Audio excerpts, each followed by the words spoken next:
My ex-friend Naomi took everything from me, my trust, my peace, and even nearly tore apart my family.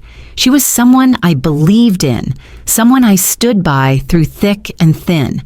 But when she hit rock bottom, she came back to me saying, "You're the only one who can help me." What she didn't know was that I had already made my decision. I wasn't the person to save her anymore. I'm Claire, and this is the story of how I stopped being her victim and took control of my life. What happened next changed both of us forever. Before everything fell apart, Naomi and I were inseparable. We met in college during our sophomore year, bonding instantly over our shared love for art and late-night coffee runs. She was charismatic, funny, and had a way of making everyone around her feel special. For a long time, I believed we were more than just friends. We were sisters by choice. Our friendship was one of the few constants in my life, especially during the difficult years when I lost my mother. Naomi was there then, offering comfort and companionship when I needed it most. Back then, my life was filled with hope and support. I lived with my younger brother Max and our mother Janet in a cozy suburban home. Janet was the kind of mother who always knew the right thing to say, calm and steady, with an endless well of patience. Max was fiercely protective of me, especially after Mom passed away. We leaned on each other, and our family was tight-knit and loving. My best friend Lena was another anchor in my life. She was honest, loyal, and someone I trusted completely. Together, they formed a circle of support that made me feel strong and valued. Naomi seemed like a natural fit for that circle. Our families even became friends, and weekends were often spent together, laughing, sharing meals, and making memories. I remember one evening when I told my mother, "Naomi is like the sister I never had." Janet smiled but warned gently, "Just be careful with your heart, Claire. Sometimes people aren't who they seem." At the time, I brushed it off. How could someone who had been my rock turn into a source of pain? In those early days, Naomi was the person I turned to when life got tough. She celebrated my small victories, encouraged me when I doubted myself, and made me feel seen in ways few people did. Our conversations were deep and meaningful. We shared secrets, dreams, and fears. I believed our bond was unbreakable. But beneath the surface, cracks were beginning to form. Cracks I was too blind or too hopeful to see. Naomi's charm sometimes masked a growing selfishness and a need to control. She began to take advantage of my kindness, borrowing money and never paying it back. When I expressed concerns, she brushed them off with a smile, saying, "You'll get it back when you can." But it never came. More troubling were the subtle ways Naomi started to manipulate those around me. Rumors began to spread in our community, whispering about me in ways I couldn't understand. I noticed the change in some friends' attitudes, coldness where warmth had been. I suspected Naomi was behind it, but lacked the courage to confront her directly. Her interference even seeped into my family life. My brother Max grew distant, and I caught him having serious conversations with Naomi behind my back. One evening, I overheard Max telling her, "I'm just trying to protect Claire." That hurt more than I expected. It felt like Naomi was isolating me from the people I loved most. Despite the growing signs, I held on to the hope that Naomi would change. I thought if I just gave her enough time or showed enough patience, things would go back to the way they were. I confided in Lena, who listened without judgment. "Claire, sometimes people don't want to change," she warned. "You have to protect yourself." Her words scared me, but I wasn't ready to accept them. My emotional state during this time was a mixture of confusion, hurt, and denial. I felt betrayed, but I also felt responsible, as if I had somehow failed Naomi or the friendship. The guilt was overwhelming. I kept replaying memories, searching for signs I missed, or moments where I could have stopped the damage. In those dark moments, I was exhausted. The person I had trusted the most was the source of my greatest pain. It was hard to believe that someone who once brought so much light into my life could become the reason I felt so lost. Looking back now, I realized that my vulnerability made me a target. Naomi's actions were not just selfish, they were calculated. But at the time, I couldn't see it. I was still holding on to the girl who made me laugh during tough times, not the woman who was tearing my life apart. This is the setting where the real conflict begins, the moment when trust breaks and betrayal takes hold. It's the story of how I navigated through heartbreak, learned to stand up for myself, and ultimately found the strength to walk away from a friendship that was destroying me. Rachel's betrayal didn't happen overnight. It was a slow, creeping shadow that darkened my days, turning the workplace I once loved into a minefield of tension and frustration. At first, her taking credit for my ideas felt like small, almost accidental slips. But as the pattern became clear, I realized this was no accident. It was a deliberate effort to push me out of the spotlight. Each meeting where she presented my proposals as her own left me feeling smaller, invisible, and powerless.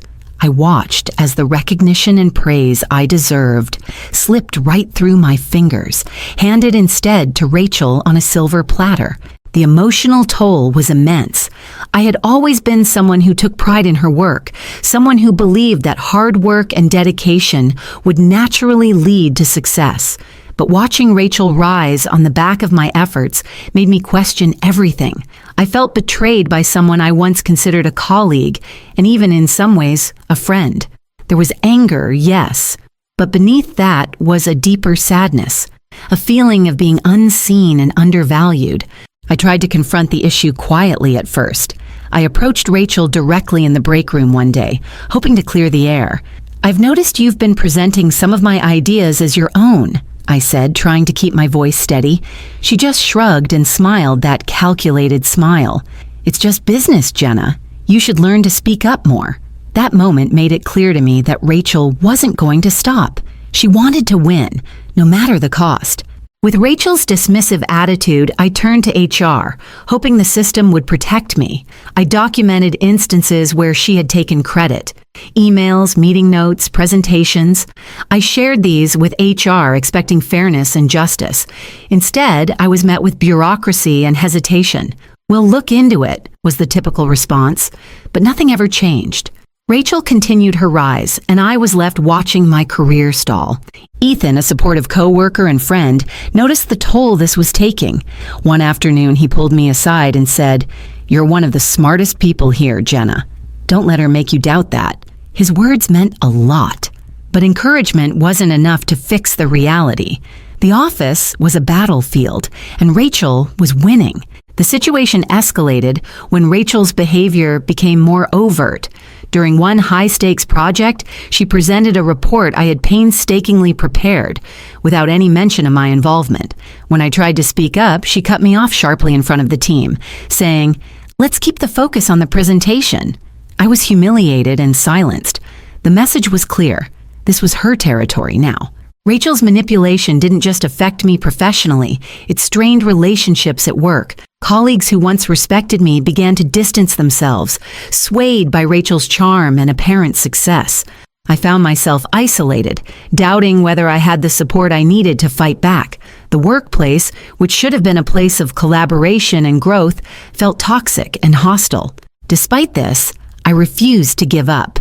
I kept pushing forward, driven by the support of my sister Emily and my father Robert, who reminded me of my worth every day. "You can't control what she does," my father said, "but you can control how you respond."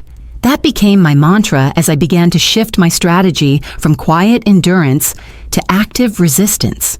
The final straw came when Rachel, emboldened by her unchecked behavior, told me directly, "You think you deserve this job? Well, now you're gone." Those words hit me like a thunderbolt. Not only was I being pushed out, but it was clear Rachel intended to replace me completely. That moment could have broken me, but instead it lit a fire inside. I realized that if I didn't take control, I would lose everything I had worked so hard for. I began planning my response carefully. It wasn't going to be an emotional outburst or a desperate plea. It was going to be a calculated, strategic move. I started gathering all the evidence I could: emails, project drafts, meeting recordings, anything that proved my ownership of the work Rachel was trying to claim. I reached out to Mark, my mentor, who promised to back me up and help navigate the company politics. With my support system rallying behind me, I felt a renewed sense of purpose. The battle lines were drawn, and I was ready to fight not just for my job, but for my dignity and my future. The conflict with Rachel had taken its toll, but it also revealed a strength within me that I hadn't fully recognized before. This wasn't just about work anymore. It was about standing up against injustice and refusing to be erased. The rising tension reached its peak as I prepared for the confrontation that would change everything, not just for me, but for Rachel as well. That's when everything shifted, the moment when the quiet war became a decisive battle, and the outcome was no longer in doubt. After Rachel's cutting words, "You think you deserve this job? Well, now you're gone," I realized it was time to stop letting her dictate my fate. Instead of sinking into despair, I felt a surge of determination. I knew I had to act, but this time with a plan that was clear, strategic, and backed by undeniable proof. I couldn't afford to let emotions cloud my judgment. I needed to be precise and thorough. The first thing I did was reach out to my closest support system. My sister Emily was furious when I told her everything, reminding me how much I deserved respect and fairness. "You've got to fight for yourself, Jenna," she said firmly. My father, Robert, a man who had always been my rock, encouraged me with calm wisdom. "You've worked too hard to let someone steal your future. Gather your facts, be patient, and don't lose sight of your worth." Their unwavering belief in me was a source of strength I leaned on heavily. I also turned to Mark, my mentor and one of the few people at work I could truly trust. He listened patiently as I explained the situation, then advised me to collect every piece of evidence I could find. "Documentation is your best weapon," he said. "Emails, drafts, meeting notes, anything that shows your ownership." With his encouragement, I began meticulously organizing all my work-related documents. I saved emails where Rachel took credit for my ideas, compiled project drafts I had authored, and noted every meeting where my contributions were overlooked or stolen. I realized that fighting this battle was not just about confronting Rachel. It was about reclaiming my professional identity. I started preparing myself emotionally and mentally to present my case to the company's leadership and HR. To do this effectively, I practiced calmly and clearly explaining the situation, focusing on facts rather than feelings. I knew that composure and professionalism would be crucial in these meetings. While I gathered evidence, I quietly reached out to a few trusted colleagues who had witnessed Rachel's behavior. Most were sympathetic but wary of getting involved, which made me feel even more isolated. However, a handful offered their support, assuring me they would back me if I raised the issue formally. Knowing I wasn't completely alone in this fight gave me courage. Finally, I requested a formal meeting with HR and senior management. I submitted a detailed report outlining Rachel's actions, supported by all the evidence I had collected. The company could no longer ignore the problem. I remember sitting in that conference room, heart racing but voice steady, as I laid out the truth. I explained how Rachel had consistently taken credit for my work, how it had impacted my career and morale, and why it was imperative that the behavior be addressed.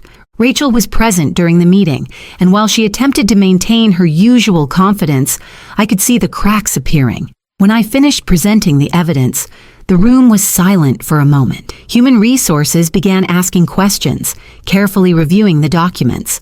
Mark spoke up, affirming my contributions and vouching for my character. "Jenna's work has been instrumental in our team's success. The evidence clearly shows she has been overlooked," he said. Rachel's defenses quickly fell apart. She tried to deflect blame and minimize the situation, but the facts were undeniable. The tension in the room was palpable as it became clear the company took the issue seriously. HR assured me they would take immediate steps to rectify the situation, including recognizing my rightful contributions and addressing Rachel's misconduct. The meeting marked a turning point. The company formally reprimanded Rachel, removed her from leadership positions, and reinstated me with appropriate credit and a promotion. It was a vindication I had long hoped for, but hadn't dared to expect. The shift in power was dramatic. Rachel, once confident and untouchable, suddenly found herself facing consequences, while I emerged stronger and respected. This process taught me the value of preparation, patience, and the importance of having a strong support system. I learned that standing up for yourself requires more than courage. It requires strategy, evidence, and allies. My determination to reclaim what was mine transformed me from a silent victim into a confident professional who refused to be sidelined. Most importantly, I regained my confidence.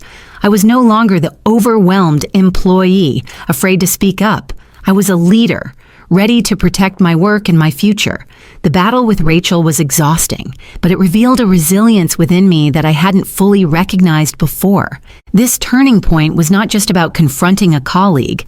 It was about reclaiming my story and asserting my worth. It was the moment when I took back control of my career and refused to be erased. From that day forward, I carried the lessons learned about standing firm, seeking support, and fighting with integrity into every aspect of my professional life. It was the hardest fight I ever faced, but also the most empowering victory. The day of the decisive meeting arrived with a mix of nerves and determination swirling inside me. This wasn't just any meeting. It was the moment where all my efforts, all the late nights and hard work I had put into my career would either be acknowledged or dismissed. Rachel, who had stolen my ideas and pushed me to the edge, was there too. She wore her usual confident smile, but I could sense a flicker of uncertainty in her eyes. The balance of power was shifting, and she knew it. I started the meeting by calmly laying out my case. With clear, steady words, I presented the mountain of evidence I had painstakingly gathered. Emails where Rachel forwarded my work as her own, project drafts I had authored, and detailed notes from meetings where my ideas were presented without credit.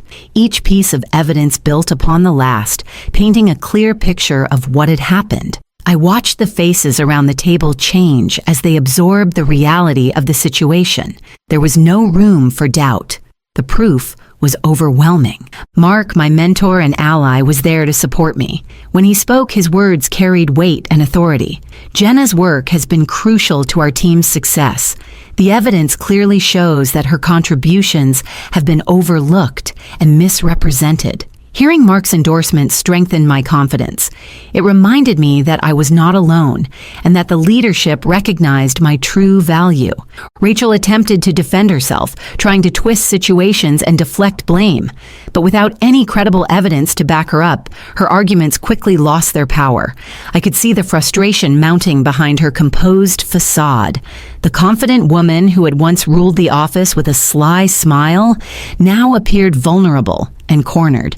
The tide had turned decisively. The discussion in the room grew serious as HR representatives reviewed the documentation and company policies regarding intellectual property and credit for work. They acknowledged that what had happened was unacceptable and assured me that swift action would be taken. The company's commitment to fairness and integrity was clear, and I felt a profound sense of relief wash over me. After the meeting, the changes came rapidly. Rachel was removed from her leadership roles and faced disciplinary measures for her unethical behavior. The company publicly recognized my contributions, finally giving me the credit and respect I had long deserved. I was also promoted, a tangible acknowledgement of my skills and dedication. The validation was overwhelming, almost surreal. The shift in power dynamics was striking. Rachel, who had once controlled my professional life, found herself isolated and losing the trust of colleagues. I could see the shock and disbelief in her eyes as she realized the consequences of her actions. The tables had turned completely, and she was no longer in control. But this victory was about much more than Rachel's downfall. It was about my rise, my reclaiming of my voice, my work, and my career. It was a testament to patience, resilience, and the power of strategic action. I had fought not just for a job, but for my dignity and self-respect. This experience also reinforced the importance of having allies. Without Mark's unwavering support, Emily's encouragement, and my father's steady faith in me, I might not have found the strength to carry through. Their belief in me was a constant reminder that I was not alone and that seeking help is a strength, not a weakness. Returning to work after this ordeal, I felt a renewed sense of purpose and confidence. My relationships with colleagues improved as the respect I earned became evident. I was no longer the overlooked analyst, but a valued team member and emerging leader. The office environment, once tense and toxic, began to feel more collaborative and supportive. Looking back, I realized that the climax of this story was not just about confronting Rachel, but about standing up for myself and reclaiming my power. It showed me that even in the face of betrayal and injustice, there is a path to justice and renewal. The lesson I carry with me is clear. When you stand firm, back your truth with evidence, and surround yourself with support, you can overcome even the most challenging obstacles. This moment marked the end of a difficult chapter and the beginning of a new one where I no longer allowed fear or injustice to define me. After the intensity of the confrontation and the resolution with the company, life settled into a new rhythm for me, one marked by growth, healing, and renewed purpose. The aftermath of that battle wasn't just about professional validation. It was about reclaiming my sense of self-worth and learning valuable lessons that shaped the person I am today. For years, I had struggled with feelings of invisibility and doubt, wondering if my efforts would ever be recognized. Now, standing firmly in my truth, I realized how much strength I had gained. The experience taught me that standing up for yourself requires more than courage. It requires preparation, patience, and a strong support network. No one else could fight the fight for me, but I didn't have to face it alone. The relationships in my life deepened during and after the ordeal. Emily, my sister, remained my constant cheerleader. Her unwavering faith in me reminded me daily that I was deserving of respect and success. My father, Robert, was a steady presence, offering wisdom and encouragement whenever I felt overwhelmed. Mark, my mentor, not only guided me through the corporate maze, but became a lifelong ally and friend. Their support showed me the power of surrounding yourself with people who believe in your potential. Professionally, the change was profound. Receiving recognition and a well-deserved promotion was gratifying, but the true victory was reclaiming my voice and presence at work. I was no longer sidelined or silenced. I was empowered to lead projects and contribute openly. The workplace, once tinged with tension and mistrust, transformed into an environment where fairness and collaboration thrived. The experience also ignited a passion within me to support others facing similar struggles. I became an informal mentor to younger colleagues, encouraging them to stand up for their worth and seek help when needed. I understood firsthand how workplace injustice often goes unspoken, and I wanted to help change that narrative. Creating a culture where no one feels invisible or powerless became a personal mission. One of the most important lessons I learned was the value of boundaries and integrity. Being professional does not mean tolerating mistreatment.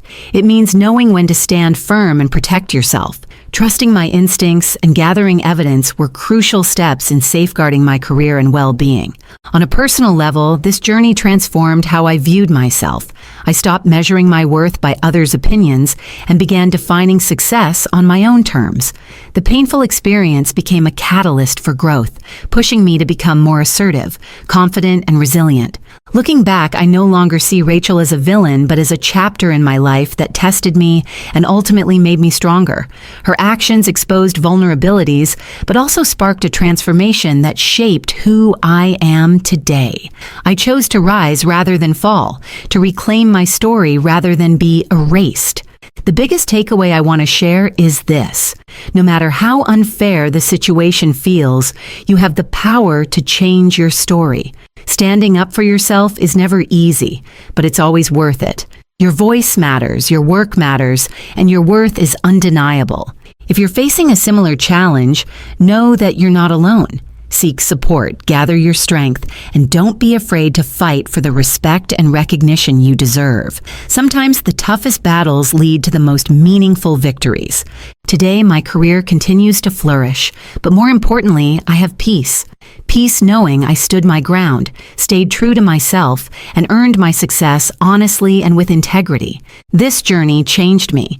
It taught me resilience, courage, and the importance of self-advocacy. It reminded me that the hardest fights often lead to the greatest growth. And it showed me that when you take control of your story, you can turn even the darkest moments into triumph. That is the legacy of this story, not just a tale of workplace conflict, but a testament to the power of perseverance, truth, and standing up for who you are.